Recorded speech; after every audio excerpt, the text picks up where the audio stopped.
Hello aspirants, welcome back to India for IAS. ಕನ್ನಡದಲ್ಲಿ current ಅಫೇರ್ಸ್ನ ಪ್ರಸ್ತುತಿಪಡಿಸುವ ಸರಣಿಗೆ ನಿಮ್ಮೆಲ್ಲರಿಗೂ ಸ್ವಾಗತ. ನಾನು ಶಿವಲಿಂಗಯ್ಯ ಕೆ. ಇವತ್ತು ನಾವು ಡಿಸ್ಕಸ್ ಮಾಡೋದಕ್ಕೆ ಹೊರಟಿರುವಂಥ ಟಾಪಿಕ್ ಆರ್ಥಿಕ ಸಮೀಕ್ಷೆ ಅಥವಾ ಎಕನಾಮಿಕ್ ಸರ್ವೆ 2024. ಎಕನಾಮಿಕ್ ಸರ್ವೆ ಏನು ನ್ಯೂಸ್ ಅಲ್ಲಿ ಇತ್ತು ಅಂತ ನೋಡೋದಾದ್ರೆ, ಪ್ರತಿ ವರ್ಷ ಫೆಬ್ರವರಿ 1 ಅಥವಾ ಪ್ರತಿ ವರ್ಷ ಯಾವಾಗ ಒಂದು ಬಜೆಟ್ ಮಂಡನೆ ಆಗುತ್ತೆ ಅದರ ಹಿಂದಿನ ದಿನ ಎಕನಾಮಿಕ್ ಸರ್ವೆಯನ್ನ ನಾವು ರಿಲೀಸ್ ಮಾಡ್ತೀವಿ, ಅಂದ್ರೆ ಅದನ್ನು ಮಂಡನೆ ಮಾಡ್ತಾ ಇದ್ರು. ಬಟ್ ಈ ವರ್ಷ ಎಕನಾಮಿಕ್ ಸರ್ವೆಯನ್ನ ಮಂಡನೆ ಮಾಡ್ತಾ ಇಲ್ಲ. ಅದ್ರ ಜೊತೆಗೆ ಈ ವರ್ಷ ವೋಟ್ ಆನ್ ಅಕೌಂಟ್ ಇರುತ್ತೆ. ಏನೀಗ ನಾವು ಮಧ್ಯಂತರ ಬಜೆಟ್ ಅನ್ನ ಮಂಡಿಸ್ತಾ ಇದ್ದಾರೆ ನಮ್ಮ ಆರ್ಥಿಕ ಸಚಿವರು. ಸೊ ಅವ್ರು ಏನ್ ಹೇಳಿದ್ರು, ವೋಟ್ ಆನ್ ಅಕೌಂಟ್ ಅಲ್ಲಿ ಇರುತ್ತೆ ಈ ನಾವೇನ್ ಮಂಡಿಸ್ತಾ ಇರುವಂತಹ ಮಧ್ಯಂತರ ಬಜೆಟ್, ಇಂಟೀರಿಯಂ ಬಜೆಟ್ ಅಂತ ಕರಿತೀವಿ ಅದು. ಅದ್ರ ಜೊತೆಗೆ ಎಕನಾಮಿಕ್ ಸರ್ವೆ ಬದಲಿಗೆ the Indian economy, the A review ಅನ್ನುವಂತಹ ಒಂದು ಡಾಕ್ಯುಮೆಂಟ್ ಕೂಡ ಹೊರಗಡೆ ತಂದಿದೆ. ಇವೆಲ್ಲದರ ಬಗ್ಗೆ ವಿವರವಾಗಿ ಮುಂದಿನ ಸ್ಲೈಡ್ಸ್ ಅಲ್ಲಿ ನೋಡ್ತಾ ಹೋಗೋಣ. ಏನಿದು ಆರ್ಥಿಕ ಸಮೀಕ್ಷೆ? ಆರ್ಥಿಕ ಸಮೀಕ್ಷೆ ಅನ್ನೋದು ಬಜೆಟ್ಗೂ ಒಂದು ಮುಂದಿನ ದಿನ, ಇವತ್ತು ಬಜೆಟ್ ನಡೀತಾ ಇದ್ರೆ ಅದಕ್ಕಿಂತ ಒಂದು ಮುಂಚಿನ ದಿನವಾಗಿ ಕೇಂದ್ರದಿಂದ ಪ್ರಸ್ತುತಪಡಿಸುವಂತ ದಾಖಲೆ ಆಗಿರುತ್ತೆ. ಇದು ಕಳೆದ ಒಂದು ವರ್ಷದಲ್ಲಿ, ಆರ್ಥಿಕ ವರ್ಷದಲ್ಲಿ, ಫಿನಾನ್ಷಿಯಲ್ ಇಯರ್ ಅಂತ ಏನ್ ಕರಿತೀವಿ, ಆರ್ಥಿಕ ವರ್ಷದಲ್ಲಿ ಭಾರತದ ಆರ್ಥಿಕತೆಯ ಕಾರ್ಯಕ್ಷಮತೆಯನ್ನು ಪ್ರದರ್ಶಿಸುವ ಒಂದು ಸಮಗ್ರ ವಾರ್ಷಿಕ ದಾಖಲೆ ಅಂತ ಕರಿತೀವಿ.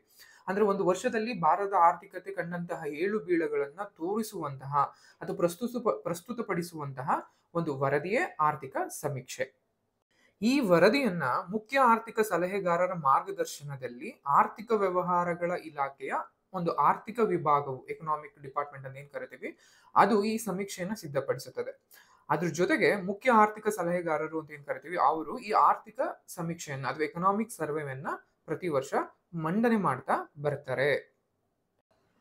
ಅದ್ರ ಜೊತೆಗೆ ಈ ಎಕನಾಮಿಕ್ ಸರ್ವೆ ಅನ್ನುವಂಥದ್ದು ಒಂದು ಕಳೆದ ಹಣಕಾಸು ವರ್ಷದಲ್ಲಿ ದೇಶದ ಒಟ್ಟಾರೆ ಆರ್ಥಿಕ ಸನ್ನಿವೇಶ, ಅದು ನಡೆದು ಬಂದ ದಾರಿ, ಇದರೆಲ್ಲ ಬಗ್ಗೆಯನ್ನು ಸಂಪೂರ್ಣ ಮಾಹಿತಿಯನ್ನ ನೀಡುತ್ತೆ.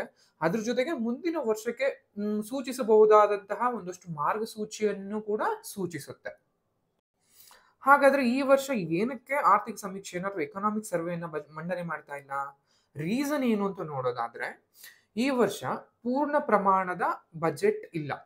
ಯಾಕಂದ್ರೆ ಯೂಶಲಿ ಪೂರ್ಣ ಪ್ರಮಾಣದ ಬಜೆಟ್ ಮಂಡನೆ ಆಗುವ ಮುನ್ನಾ ದಿನ ಇದನ್ನು ಯೂಶಲಿ ಆಗಿ ಮಂಡನೆ ಆಗುತ್ತೆ. ಬಟ್ ಈ ವರ್ಷ ಯಾವುದೇ ರೀತಿಯಾದಂತಹ ಈ ವರ್ಷ 2024 ನಲ್ಲಿ ಪೂರ್ಣ ಪ್ರಮಾಣದ ಬಜೆಟ್ ನ ಮಂಡನೆ ಮಾಡ್ತಲೇ ಇರೋ ರೀಸನ್ ಇಂದಾಗಿ ಆರ್ಥಿಕ ಸಮೀಕ್ಷೆಯನ್ನ ಮಾಡ್ತಿಲ್ಲ. ಅದು ಒಂದು ರೀಸನ್. ಎರಡನೇ ರೀಸನ್, ಏನಕ್ಕೆ ಪೂರ್ಣ ಪ್ರಮಾಣದ ಬಜೆಟ್ ಅನ್ನ ನಾವು ಮಂಡನೆ ಮಾಡ್ತಾ ಇಲ್ಲ ಅಂದ್ರೆ, ಈ ವರ್ಷ ಲೋಕಸಭಾ ಚುನಾವಣೆಗಳಾಗ್ತವೆ.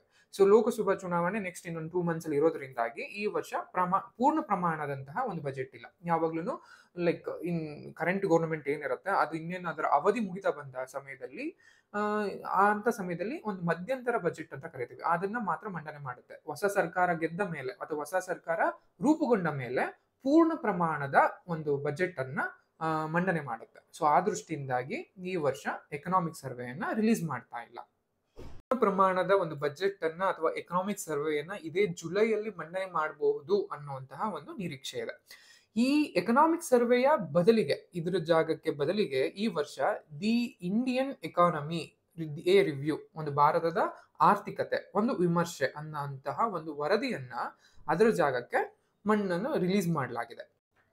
ಇಂದು ಅಂದ್ರೆ ಏನು ಇವತ್ತು ಫೆಬ್ರವರಿ 1ನೇ ತಾರೀಕು ನಿರ್ಮಲಾ ಸೀತಾರಾಮನ್ ಅವರು ಮಂಡಿಸ್ತಾ ಇರುವಂತಹ ಮಧ್ಯಂತರ ಬಜೆಟ್ ಏನಿದೆ ಅದು ಲೇಖಾನುವಾದದ ಮೂಲಕ ಪಾಸ್ ಆಗುತ್ತೆ. ಅಂದ್ರೆ ವೋಟ್ ಆನ್ ಅಕೌಂಟ್ ಅಂತ ಕರಿತೀವಿ. ಸೊ ವೋಟ್ ಆನ್ ಅಕೌಂಟ್ ಅಂದ್ರೆ ಏನು? ನಮ್ಮ ಇಂಡಿಯನ್ ಕಾನ್ಸ್ಟಿಟ್ಯೂಷನ್ ಏನ್ ಹೇಳುತ್ತೆ ಅದ್ರ ಬಗ್ಗೆ ನೋಡೋದಾದ್ರೆ, ಇಂಡಿಯನ್ ಕಾನ್ಸ್ಟಿಟ್ಯೂಷನ್ ನ 116ನೇ ವಿಧಿ, ಆರ್ಟಿಕಲ್ 116 ಏನಿದೆ, ಇದ್ರಲ್ಲಿ ಏನ್ ಹೇಳುತ್ತೆ ಅಂತ ಅನ್ನೋದಾದ್ರೆ, ವೋಟ್ ಆನ್ ಅಕೌಂಟ್ ಅನ್ನುವಂಥದ್ದು ಕೇಂದ್ರ ಸರ್ಕಾರವು ಅಲ್ಪಾವಧಿಯ ವೆಚ್ಚವನ್ನು ಪೂರೈಸಲು ಮುಂಗಡವಾಗಿ ನೀಡುವ ಅನುದಾನವಾಗಿರುತ್ತೆ. ಅಂದ್ರೆ ಏನಾಗುತ್ತೆ ಅಂದ್ರೆ, ಅಲ್ಪಾವಧಿ ಸಮಯದಲ್ಲಿ ವೆಚ್ಚವನ್ನ ಪೂರ್ಣ ಮಾಡಬೇಕಾಗುತ್ತೆ. ಯಾಕಂದ್ರೆ ಪ್ರತಿ ವರ್ಷ ಏನಾಗುತ್ತೆ, ನಾವು ಬಜೆಟ್ ನಲ್ಲಿ ಅಲೋಕೇಶನ್ ಆಗ್ತೀವಿ, ಎಷ್ಟು ಸೋರ್ಸಸ್ ಏನಿದೆ, ಇನ್ಕಮ್ಸ್ ಏನಿದೆ, ಎಕ್ಸ್ಪೆಂಡಿಚರ್ ಏನಿದೆ ಅಂತ ಯಾವಾಗ್ಲೂ ನಾವು ಅದನ್ನ ಮಂಡನೆ ಮಾಡಿ ಅದ್ರ ಮೂಲಕ ಒಂದು ವರ್ಷಕ್ಕೆ ಬೇಕಾದಂತ ಹಣವನ್ನ ಎತ್ತಿಟ್ಕೋತೀವಿ. ಬಟ್ ಈಗ ಬಜೆಟ್ ಇಲ್ದಲ್ಲೇ ಇರೋದ್ರಿಂದ ಇನ್ನು ನೆಕ್ಸ್ಟ್ ಬಜೆಟ್ ಆಗೋವರೆಗೂ ನಾವು ಏನು ಈ ಟೈಮಲ್ಲಿ ಇದೆ, ಈ ಟೈಮಲ್ಲಿ ಬೇಕಾದಂತ ಖರ್ಚುಗಳಾಗಿರ್ಬೋದು, ಸರ್ಕಾರಿ ಅಧಿಕಾರಿಗಳ ಒಂದು ಸಂಬಳ ಆಗಿರ್ಬೋದು, ಪಿಂಚಣಿ ಆಗಿರ್ಬೋದು, ಅಥವಾ ಸರ್ಕಾರಿ ಯೋಜನೆಗಳಿಗೆ ಬೇಕಾದಂತ ಹಣ ಆಗಿರ್ಬೋದು, ಇವೆಲ್ಲವನ್ನು ಪಡೆಯೋದಿಕ್ಕೆ ಒಂದಷ್ಟು ಹಣ ಬೇಕಿರತ್ತೆ. ಸೊ ಆ ಹಣವನ್ನ ಕನ್ಸಾಲಿಡೇಟೆಡ್ ಫಂಡ್ ಆಫ್ ಇಂಡಿಯಾದಿಂದ ಏನ್ ಪಡಿಬೇಕಾಗಿರುತ್ತೆ, ಆ ಪಡೆಯೋದಕ್ಕೋಸ್ಕರ ವೋಟ್ ಆನ್ ಅಕೌಂಟ್ ಅನ್ನೋದನ್ನ ನಾವು ಮಂಡನೆ ಮಾಡ್ತೀವಿ. ಮೊದಲೇ ಹೇಳಿದಂತೆ ಇಂದು ನಿರ್ಮಲಾ ಸೀತಾರಾಮನ್ ಅವರು ಮಂಡನೆ ಮಾಡ್ತಿರೋದು vote on account, it's a ಲೇಖಾನುವಾದ. ಸೊ ಕನ್ಸಾಲಿಡೇಟೆಡ್ ಫಂಡ್ ಆಫ್ ಇಂಡಿಯಾದಿಂದ ಹಣವನ್ನ ಪಡೆಯೋದಿಕ್ಕೆ ಅಂದ್ರೆ ಬೇಕಾಗಿರುವಂತಹ ಇನ್ನು 2-3 ತಿಂಗಳು, ಯೂಶಲಿ ಯಾವಾಗ್ಲೂ ವೋಟ್ ಆನ್ ಅಕೌಂಟ್ಸ್ ಕೇವಲ 2 ತಿಂಗಳು ಅಥವಾ 4 ತಿಂಗಳಿನ ಒಳದಿಗೆ ಮಾತ್ರ ಒಂದು ಸೂಚಿತವಾಗಿರುತ್ತೆ. ಅದಕ್ಕಿಂತ ಮೀರಿ ಇದನ್ನ ನಾವು ಓಟಾನ್ ಅಕೌಂಟ್‌ನ ಮಂಡನೆ ಮಾಡೋದಕ್ಕಾಗೋದಿಲ್ಲ. ಸೊ ಆದ್ರಿಂದಾಗಿ ಇಂದು ಮಂಡನೆ ಮಾಡ್ತಿರುವಂತದ್ದು ಲೇಖಾನುವಾದ ಅಂದ್ರೆ ವೋಟ್ ಆನ್ ಅಕೌಂಟ್ ಅಂತ ನಾವು ಕರಿಬಹುದು. ಹಾಗಾದ್ರೆ ಮಧ್ಯಂತರ ಬಜೆಟ್ ಎಂದ್ರೇನು? ಮಧ್ಯಂತರ ಬಜೆಟ್ ಅಂದ್ರೆ ಒಂದು ಆರ್ಥಿಕ ಹಣಕಾಸು ವರ್ಷ ಕೊನೆಗೊಳ್ಳುವುದಕ್ಕಿಂತ ಮುಂಚೆ ಮುಂದಿನ ವರ್ಷದ ನಾವೊಂದು ಪೂರ್ಣ ಪ್ರಮಾಣದ ಬಜೆಟ್ ನ ಘೋಷಣೆ ಮಾಡೋದಿಕ್ಕೆ ಆಗ್ಲಿಲ್ಲ ಅಂದ್ರೆ, ಮಂಡನೆ ಮಾಡ್ಲಿಲ್ಲ ಅಂದ್ರೆ, ಸೊ ಆ ಮಾಡೋವರೆಗೂ ಅಂದ್ರೆ ಇನ್ನೊಂದ್ಸಲಿ ಪೂರ್ಣ ಪ್ರಮಾಣದ ಬಜೆಟ್ ನ ನಾವು ಮಂಡನೆ ಮಾಡೋವರೆಗೂ ಏನ್ ಟೈಮ್ ಪೀರಿಯಡ್ ಇರುತ್ತೆ ಅಲ್ಲಿವರೆಗೂ ಆಗುವಂತ ಇನ್ಕಮ್ ಆಗಿರ್ಬೋದು, ಎಕ್ಸ್ಪೆಂಡಿಚರ್ ಆಗಿರ್ಬೋದು ಅಥವಾ ಟ್ಯಾಕ್ಸ್ ರೇಟ್ಸ್ ಆಗಿರ್ಬೋದು, ಪ್ರತಿಯೊಂದನ್ನು ಕೂಡ ಒಂದಷ್ಟು ಡಿಸ್ಕಷನ್ ಮಾಡಿ ಅದನ್ನ ನಾವು ಮಂಡನೆ ಮಾಡೋದನ್ನ ಮಧ್ಯಂತರ ಬಜೆಟ್ ಅಂತ ಕರಿತೀವಿ. ಇದು ಇಂಟೀರಿಯಂ ಬಜೆಟ್ ಆಗಿರುತ್ತೆ. ವೋಟ್ ಆನ್ ಅಕೌಂಟ್ ಮತ್ತು ಇಂಟೀರಿಯಂ ಬಜೆಟ್ ನಡುವಿನ ಡಿಫ್ರೆನ್ಸ್ ಏನು ಅಥವಾ ಲೇಖಾನುವಾದ ಮತ್ತು ಮಧ್ಯಂತರ ಬಜೆಟ್ ನ ನಡುವಿನ ವ್ಯತ್ಯಾಸ ಏನು ಅಂತ ನೋಡೋದಾದ್ರೆ, ಯೂಶಲಿ ಇಂಡಿಯನ್ ಕಾನ್ಸ್ಟಿಟ್ಯೂಷನ್ ಅಲ್ಲಿ ಆರ್ಟಿಕಲ್ 116 ಅಥವಾ 116 ವಿಧಿ ಏನಿದೆ ಅದ್ರ ಪ್ರಕಾರ ಅಲ್ಪಾವಧಿ ಸಮಯಕ್ಕೆ ವೆಚ್ಚವನ್ನ ಏನು ಸರ್ಕಾರದ ವೆಚ್ಚಗಳಿದೆ ಅದನ್ನ ಭರಿಸೋದಿಕ್ಕಾಗಿ ಈ ಲೇಖಾನುವಾದವನ್ನ ಮಂಡಿಸಬಹುದು. ಆರ್ಟಿಕಲ್ ಗ್ಯಾಪ್ನಲ್ಲಿ 116 ಅಂತ ಕರಿತೇವೆ. ಆರ್ಟಿಕಲ್ 116 ಹೊಸ ಸರ್ಕಾರ ಸ್ಥಾಪನೆಯಾಗುವವರೆಗೂ ಖರ್ಚುಗಳೇನಿರುತ್ತೆ ಆ ಖರ್ಚುಗಳನ್ನ ಅಥವಾ ಸರ್ಕಾರಿ ಯೋಜನೆಗಳು ಏನಿರುತ್ತೆ ಅದಕ್ಕೆ ಫಂಡಿಂಗ್ ಮಾಡೋದಕ್ಕೋಸ್ಕರ ಮಂಡನೆ ಮಾಡುವಂತದ್ದೇ ಅಥವಾ ಅದಕ್ಕೋಸ್ಕರ ಮೆನ್ಷನ್ ಮಾಡುವಂತದ್ದೇ ವೋಟ್ ಆನ್ ಅಕೌಂಟ್. ಇದು ಕೇವಲ ಒಂದು ಸೀಮಿತ ಅವಧಿಗೆ ಮಾತ್ರ ಇದನ್ನ ಮಂಡನೆ ಮಾಡಲಾಗುತ್ತೆ. ಅಂದ್ರೆ 2 to 4 months ಮಾತ್ರ, ಯೂಶಲಿ ಫ್ಯೂ ಮಂತ್ಸ್ ಮಾತ್ರ ಇರುತ್ತೆ.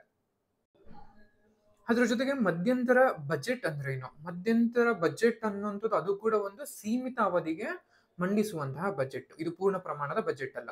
ಸೊ ಇದು ಕೂಡ 4 to 6 months ವರ್ಗು ಕಾರ್ಯವೃತ್ತಿನಲ್ಲಿರುವಂತಹ ಅಥವಾ ಅದಕ್ಕೆ 4 to 6 months ವರೆಗೂ ಮಾತ್ರ ಮಂಡಿಸುವಂತಹ ಒಂದು ಬಜೆಟ್ ಮಧ್ಯಂತರ ಬಜೆಟ್. ಈ ಮಧ್ಯಂತರ ಬಜೆಟ್ ನಲ್ಲಿ ಭಾರತದ ಆರ್ಥಿಕತೆ ಸದ್ಯದ ಪರಿಸ್ಥಿತಿ ಆಗಿರ್ಬೋದು, ಯೋಜಿತ ಮತ್ತು ಯೋಜನೇತರ ಖರ್ಚುಗಳಾಗಿರ್ಬೋದು, ಆದಾಯಗಳಾಗಿರ್ಬೋದು, ತೆರಿಗೆ ದರದ ಏರಿಳಿತಗಳಾಗಿರ್ಬೋದು ಅಥವಾ ಎಕನಾಮಿ ನಾವು ಗಳಿಸುವಂತಹ ಅಂದಾಜುಗಳಾಗಿರ್ಬೋದು, ಇವೆಲ್ಲವನ್ನು ಕೂಡ ಇದರಲ್ಲಿ ಮಂಡನೆ ಮಾಡಬಹುದು. ಬಟ್ ಲೇಖಾನುವಾದದಲ್ಲಿ ಕೇವಲ ಖರ್ಚುಗಳು, ವೋಟ್ ಆನ್ ಅಕೌಂಟ್ ಅಲ್ಲಿ ಜಸ್ಟ್ ಏನಿದ್ರು ಎಕ್ಸ್ಪೆಂಡಿಚರ್ಸ್, ಅದ್ರ ಜೊತೆಗೆ ಗೌರ್ಮೆಂಟ್ ಸ್ಕೀಮ್ ಬೇಕಾಗಿದ್ದಂತಹ ಫಂಡ್, ಇಷ್ಟನ್ನು ಮಾತ್ರ ನಾವು ವೋಟ್ ಆನ್ ಅಕೌಂಟ್ ಅಲ್ಲಿ ನೋಡಬಹುದು. ಬಟ್ ಮಧ್ಯಂತರ ಬಜೆಟ್ ನಲ್ಲಿ ಪೂರ್ಣ ಪ್ರಮಾಣದ ಬಜೆಟ್ ನಲ್ಲಿ ಏನೇನಿರುತ್ತೋ ಎಲ್ಲವನ್ನೂ ಕೂಡ ಮಧ್ಯಂತರ ಬಜೆಟ್ ನಲ್ಲಿ ನಾವು ನೋಡಬಹುದು.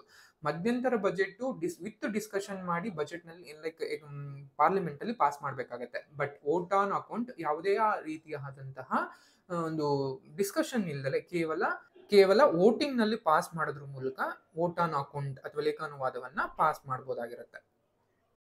ಆರ್ಥಿಕ ಸಮೀಕ್ಷೆ ಅಥವಾ ಎಕನಾಮಿಕ್ ಸರ್ವೆಯ ಬದಲಿಗೆ ಹಣಕಾಸು ಸಚಿವಾಲಯ ಈ ವರ್ಷ the Indian economy a review, ಭಾರತದ ಆರ್ಥಿಕತೆ ಒಂದು ವಿಮರ್ಶೆ ಅನ್ನುವಂತಹ ಒಂದು ವರದಿಯನ್ನ ಬಿಡುಗಡೆ ಮಾಡಿದೆ. ಈ ವರದಿನಲ್ಲಿ 10 ವರ್ಷಗಳಿಂದೀಚೆಗೆ ಭಾರತದ ಆರ್ಥಿಕತೆಯಲ್ಲಾದಂತಹ ಒಂದು ಪ್ರಮುಖ ಬೆಳವಣಿಗೆಗಳನ್ನ, ಪ್ರಮುಖ ಮುಖ್ಯಾಂಶಗಳನ್ನ ಈ ವರದಿನಲ್ಲಿ ನಾವು ನೋಡಬಹುದಾಗಿದೆ. ಇದ್ರ ಜೊತೆಗೆ ಈ ವರದಿನಲ್ಲಿ ಏನೇನೆಲ್ಲ ಹೇಳಿದೆ ಅಂತ ನೋಡೋದಾದ್ರೆ, ಮುಂದಿನ 3 ವರ್ಷಗಳಲ್ಲಿ ಭಾರತವು 5 ಟ್ರಿಲಿಯನ್ ಆರ್ಥಿಕತೆ ಆಗತ್ತೆ, ಎಕಾನಮಿ ಆಗುತ್ತೆ ಅಂತ ಈ ವರದಿ ಮೆನ್ಷನ್ ಮಾಡಿದೆ.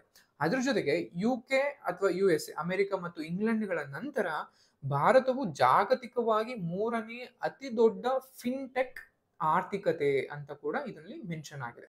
ಒಟ್ಟಾರೆ ಜಾಗತಿಕ ಆರ್ಥಿಕತೆಯು 3% ಮೇಲೆ ಇರೋದಕ್ಕೆ ಕಷ್ಟಪಡುತ್ತಿರುವಂತಹ ಸಮಯದಲ್ಲಿ ಭಾರತವು 7.2 GDP ದರವನ್ನ ಬೆಳವಣಿಗೆ ಕಾಣ್ತಾ ಇದೆ. ಸೊ ಅದು ಕೂಡ ಈ ವರದಿನಲ್ಲಿ ನಾವು ಕಾಣಬಹುದು. ಈ ವರದಿ ಏನಿದೆ, ಈ ವರದಿ ಭಾರತದ ಆರ್ಥಿಕತೆ ಕಳೆದ 10 ವರ್ಷಗಳಲ್ಲಿ ಸಾಧಿಸಿದಂತಹ, ಅಂದ್ರೆ ಆರ್ಥಿಕತೆ ಎಕನಾಮಿವಾಗಿ ಅಂದ್ರೆ ಆರ್ಥಿಕತೆಯ ವಿಷಯದಲ್ಲಿ ಸಾಧಿಸಿದಂತಹ ಪ್ರಮುಖ ವಿಷಯಗಳನ್ನೆಲ್ಲವೂ ಒಳಗೊಂಡಿದೆ. ಸೊ ಯಾರೆಲ್ಲ ಕಾಂಪಿಟೇಟಿವ್ ಎಕ್ಸಾಮ್ಸ್ಗೆ ಅಥವಾ ಭಾರತದ ಆರ್ಥಿಕತೆ ಬಗ್ಗೆ ತಿಳ್ಕೋಬೇಕು ಅನ್ನುವಂತಹ ಇಚ್ಛೆ ಇರುವಂತ ಎಲ್ಲರೂ ಕೂಡ ಈ ವರದಿಯನ್ನ ಒಂದ್ಸಲಿ ಓದಿದ್ರೆ ತುಂಬಾ ಒಳ್ಳೇದು ಅಂತ ಹೇಳ್ತೀವಿ.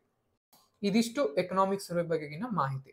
ಎಕನಾಮಿಕ್ ಸರ್ವೆ ಅಂದ್ರೆ ಏನು, ಯಾಕೆ ಈ ವರ್ಷ ಎಕನಾಮಿಕ್ ಸರ್ವೆ ಇಲ್ಲ, ಅದ್ರ ಜೊತೆಗೆ ಇಂಟೀರಿಯಂ ಬಜೆಟ್ ಅಥವಾ ಮಧ್ಯಂತರ ಬಜೆಟ್ ಅಂದ್ರೆ ಏನು, ಅಥವಾ ಲೇಖಾನುವಾದ ವೋಟ್ ಆನ್ ಅಕೌಂಟ್ ಅಂದ್ರೆ ಏನು, ಸೊ ಇದು ಎರಡಕ್ಕೂ ಇರುವ ಡಿಫ್ರೆನ್ಸ್ ಏನು, ಈ ಎಕನಾಮಿಕ್ ಸರ್ವೆ ಬದಲಿಗೆ ಈ ವರ್ಷ ಬಿಡುಗಡೆ ಮಾಡಿರುವಂತಹ the Indian economy a review ಅಂದ್ರೆ ಏನು, ಇದಿಷ್ಟು ಬಗ್ಗೆ ಈ ಮಾಹಿತಿಯನ್ನ ಇದಿಷ್ಟು ಇಂದಿನ ಮಾಹಿತಿ. Thank you.